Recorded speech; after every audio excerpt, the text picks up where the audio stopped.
Dear comrades, the 23rd Congress of the CPIM is taking place in Kerala, which made history for democratically electing a communist government 6 decades back in 1957.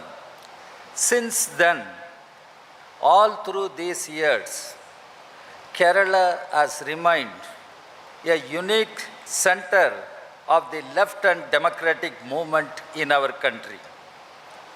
The preeminence that Kerala achieved on this score is based on the innumerable struggles and movements launched by the people, which immensely contributed to the freedom movement and subsequently during the post-independent period for creating an alternative communist-led model of government, which is people-centric.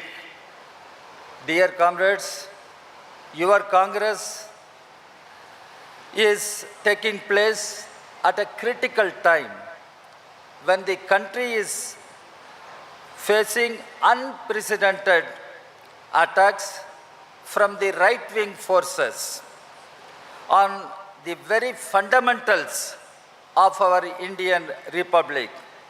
However, the future is not bleak as the masses, workers, farmers, women, youth, students, and all other sections of the working people are in no mood to take the anti-people divisive moves lying low.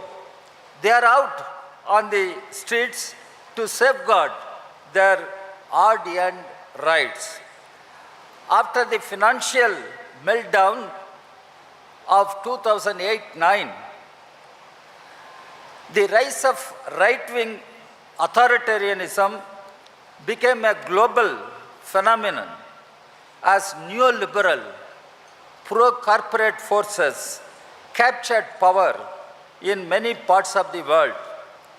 Those forces are bent upon destroying the progressive, inclusive, and scientific achievements of the humanity.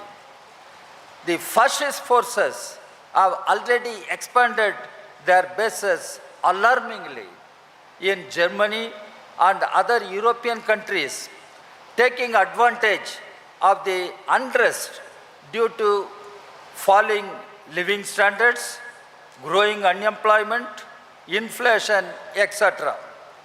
We see a strong and a steep arms race once again, fueled largely by the United States military-industrial complex.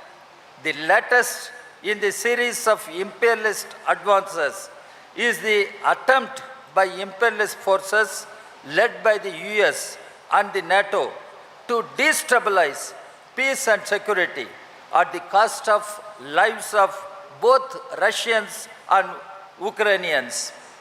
In our neighborhood too, there is massive unrest and instability in Afghanistan, Pakistan, Sri Lanka, Bangladesh, Nepal, and Myanmar.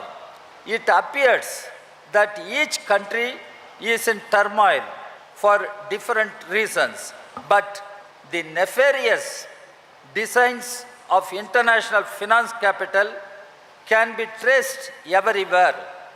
This, of course, is being resisted in many countries, particularly in Latin America. Dear comrades, more than 7 decades after independence, poverty and extreme inequality continue to plague our country. The situation has worsened in the last few years.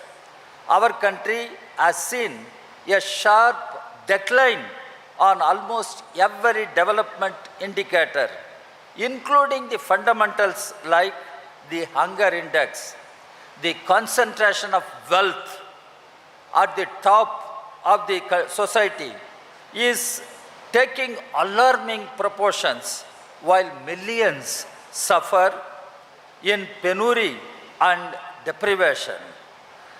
The COVID-19 crisis has exposed the unequal nature of the much trumpeted growth.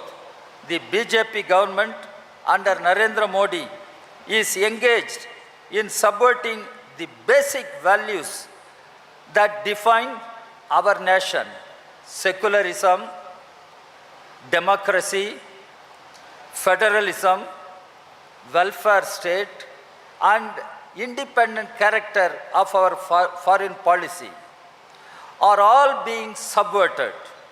All institutions like judiciary, election commission, and the parliament are being undermined.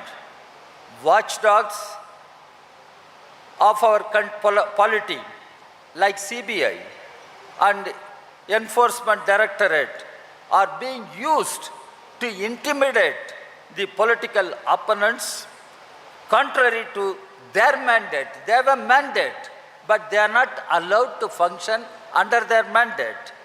The BJP, RSS never subscribed to our representative democracy, and now they are subverting the constitutional bedrock of our republic. Comrades, the unilateral abrogation of Article 370, bringing the discriminatory CAA, the pro-corporate farm laws, labor codes are examples of the high-handed authoritarian Modi government. The BJP is using their parliamentary majority to undermine the parliament itself and making it subservient to the whims of the ruling party, snatching its role as the supreme deliberative institution of the nation, which is expected to represent the sovereign will of the people. Parliament is being made redundant. Whoever questions the government and policies is being slapped with sedition and the draconian UAPA. Those who look at the functioning of the government critically are dubbed as anti-nationals and terrorists with the help of a compliant media. Activists working in the activists and intellectuals